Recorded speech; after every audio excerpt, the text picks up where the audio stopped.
name is Henry, and I'm here for mindyourmind.ca. We're here interviewing Glen Peloso, TV host and interior designer. How you doing, Glenn? I'm good. How are you? I'm good. So, what influenced you to get into interior design? I suppose because I started out in a creative world, being in the theater, doing commercial design, doing set design, those kinds of things, and I was a performer when I was much younger. And really the whole process is the same. Being creative in terms of designing sets and being creative in terms of designing space is a very, very similar thing. And I suppose it was the desire to be able to work, to want to do things that were creative, that seemed like the logical next step. It seemed like something that sort of fell in my lap, and so that's what I ended up doing. Awesome. Glenn, how do you feel that cooking, designing, and fashion help contribute to positive mental health?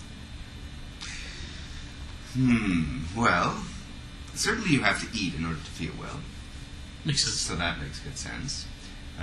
Being in a space that is inspirational, that doesn't make you feel unhappy, it isn't messy, disorganized, it keeps you feeling bad about yourself. If you walk into a space, I mean, ultimately, when you think about it, would you rather live in a space that was a department furniture store, or would you rather live in a garbage heap? I mean, ultimately, the kind of space that you're in affects how you feel about your life, and affects how you feel about yourself, and also makes you, gives you a sense of what you are owed, or you know, the way you create your space is also how you think about yourself. Definitely. So it can be a good tip if you come into a space that's really horrid. In some way, this is telling you that your view of yourself is equivalent to the space that you're in. And a good place to start fixing the way that you feel is to fix up your space, so that at least when you walk in, you feel proud, you feel good, you feel like, this is my space, I like it, I like what I've done with it, it is a reflection of me. On the positive side. On the negative side, it can be the big clue that I'm not feeling well, I'm not feeling happy, and that kind of thing is helped by actually doing something. So if you start cleaning up, fixing up, painting, hanging draperies, changing the lighting, anything can affect the way that you ultimately feel in that space. Makes sense. Glenn, how can design and fashion contribute to stress reduction?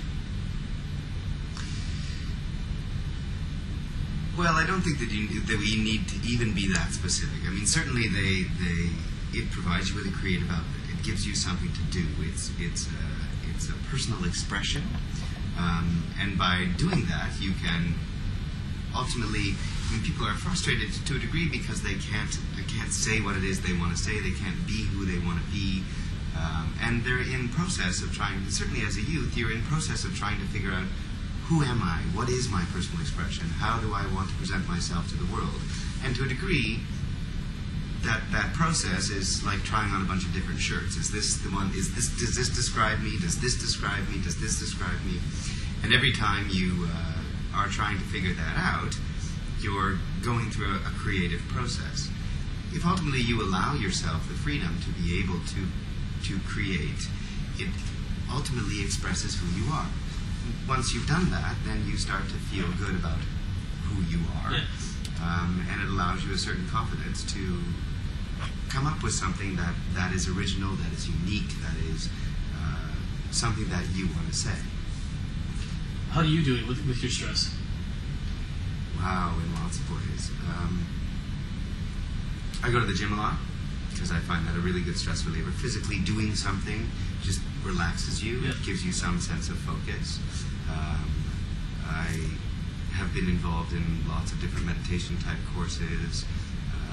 Yoga is another really good thing, just to center yourself and to be about you. The other thing that I think is really important, at least in my life, because it's so crammed, you know, because I'm shooting 3 television shows, I run a company, I have 6 staff members, and a lot of people, and then you have lots and lots of clients who all want your time, who all want you to pay attention to their project because they think theirs is the only one you're working on. Yeah. And from their point of view, that is how it should feel. From your point of view, you're trying to juggle lots and lots of balls. So what I say to the people that I work with is that there is an hour a day that's, for me it's in the morning, I get up, go to the gym, do my thing, get myself ready, but that's when I don't answer my phone, don't answer emails, I don't think about those things, I really just think about me and focus on how the day is going to work in a way that I want it to work, as opposed to being, pushed and pulled by everybody else. It leaves you in the driver's seat so that you're creating your days and you're creating your time. Really, in the end, ultimately, your life is just a collection of, simplistically single moments, slightly grander, day by day. I mean, you go day by day, and that creates your whole life. If you're going to not take care of the day, little by little, then your life is out of control. You know what I'm saying? Definitely. So you sort of have to grab onto, today, this is what I need to accomplish, this is how I want to accomplish it. But allow yourself time to take care of yourself, to eat right, to sleep well, to, there's nothing wrong with partying every now and then, but if your focus is partying, then really that again is a clue for you. You're trying to escape your life.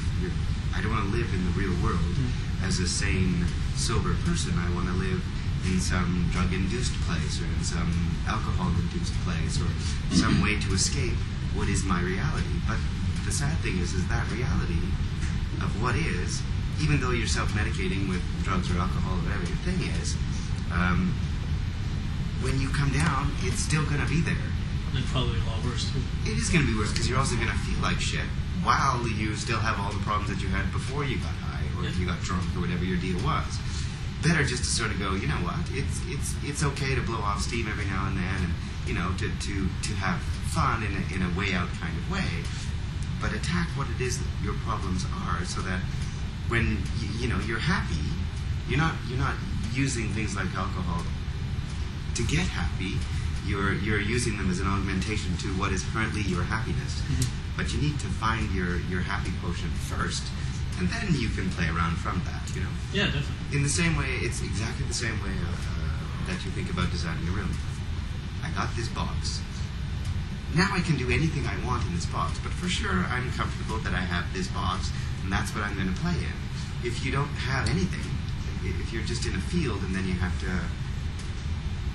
create everything and you hate it and so you're trying to pretend the field's not there, you're going to be unhappy. You got to go, there's a field here. Where do I go from here, And that way you'll end up in a happy place doing whatever it is that you do.